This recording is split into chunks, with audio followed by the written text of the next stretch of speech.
ضاقت بنا الدنيا من أفعال البشر، والهم دوامه على راسي تذوب.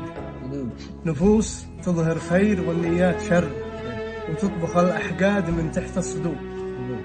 والبعض عينه بالحسد ترمي شرر، عينه تصيبك بالمرض عدة شهور.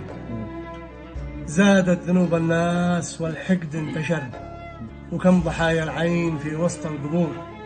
كم جهد يتحمل لهذا وللدشر، أن ماسكهنا من دبور أقبل دبور.